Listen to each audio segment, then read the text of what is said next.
ഞാൻ 10ഉം 11ഉം ഓൺലൈനായിട്ടാണ് ഞാൻ പഠിച്ചത്. ഞാൻ CBSE ആയതുകൊണ്ട് തന്നെ 10ാം ക്ലാസ് എക്സാം ഞങ്ങൾക്കില്ലായിരുന്നു, ഓൾ പാസ്സായിരുന്നു. അപ്പം എങ്ങനെയാണ് ഒരു എക്സാം എഴുതേണ്ടതെന്ന് പോലും അറിയാതെയാണ് ഞാൻ +2ൻ്റെ എക്സാമിന് കയറിയിരുന്നത്.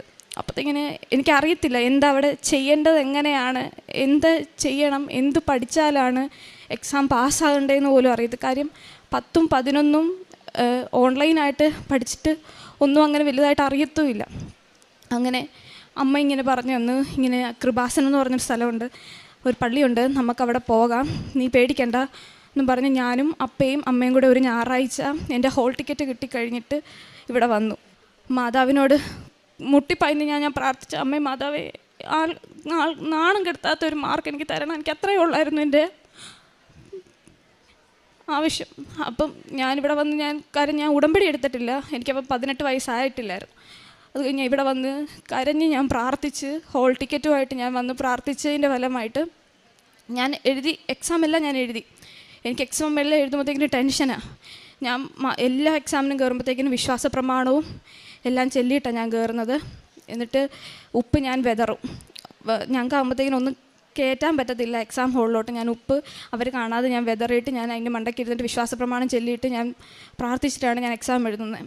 എനിക്ക് സെറ്റ് 3 ആണ് കിട്ടിക്കൊണ്ടിരുന്നത് എല്ലാ എക്സാമിനും. ആ സെറ്റാണ് ഏറ്റവും എളുപ്പമുള്ള സെറ്റ്. ഞാൻ എക്സാം എല്ലാം എഴുതി കഴിഞ്ഞു. എനിക്ക് ഫിസിക്സിൻ്റെ എക്സാം വന്നപ്പോഴത്തേക്കിന് ഞാൻ നോക്കുമ്പോഴത്തേക്കിന് എനിക്കറിയുന്ന ഒരൊറ്റ ക്വസ്റ്റ്യൻ ഇല്ല അതിനകത്ത്. ഞാൻ നിന്ന് ഉരുകും, എനിക്കറിയത്തില്ല എന്നെ ചെയ്യേണ്ടതെന്ന് എനിക്കറിയില്ല. ഞാനപ്പോഴത്തേക്കും രണ്ടും കൽപ്പിച്ച് ഞാൻ മാതാവിനെ വിളിച്ചുകൊണ്ട് ഞാൻ ആ ക്വസ്റ്റ്യൻ തന്നെ എഴുതി വെച്ചിട്ട്, എല്ലാത്തിനും ഞാൻ ക്വസ്റ്റ്യൻ എഴുതി വെച്ചിട്ടു. എന്നിട്ട് എനിക്ക് തോന്നിയ ഏതെങ്കിലും ഒരു ആൻസർ എഴുതിയിട്ട് ഞാനത് അണ്ടർലൈൻ ചെയ്ത് വെച്ചു. എനിക്ക് റിസൾട്ട് വന്നപ്പോൾ ഞാൻ ഞെട്ടിപ്പോയി. എനിക്ക് ആകെ ഏറ്റവും കൂടുതലും മാർക്ക് എനിക്കുള്ളത് ഫിസിക്സിന്. എനിക്കറിയാം, ഞാൻ 2 വട്ടം എൻ്റെ എക്സാമിൻ്റെ റിസൾട്ട് ഞാൻ എടുത്ത് നോക്കി. കാര്യം ഞാൻ പൊട്ടു എന്ന് പറഞ്ഞിരുന്നതാണ് CBSEയുടെ എക്സാം ഫിസിക്സിന്. അതിനാണ് എനിക്ക് ഏറ്റവും കൂടുതൽ, അതായത് 70ലാണ് മാർക്ക്. എനിക്ക് 70ൽ 63 മാർക്കുണ്ടായിരുന്നു. ഞാൻ ഞെട്ടിപ്പോയി. അത് കഴിഞ്ഞപ്പോഴത്തേക്കിനും ഞാൻ ഡ്രൈവിംഗ് ലൈസൻസ് എടുത്തു. എനിക്ക് നീളമില്ലാത്തതുകൊണ്ട് അവർ പറഞ്ഞു കിട്ടാൻ ചാൻസ് കുറവാണ്, ഭയങ്കര പാടായിരിക്കും. അന്ന് വരെ ഞാൻ എടുത്തിട്ട് ക്ലിയർ ആയിട്ടില്ല.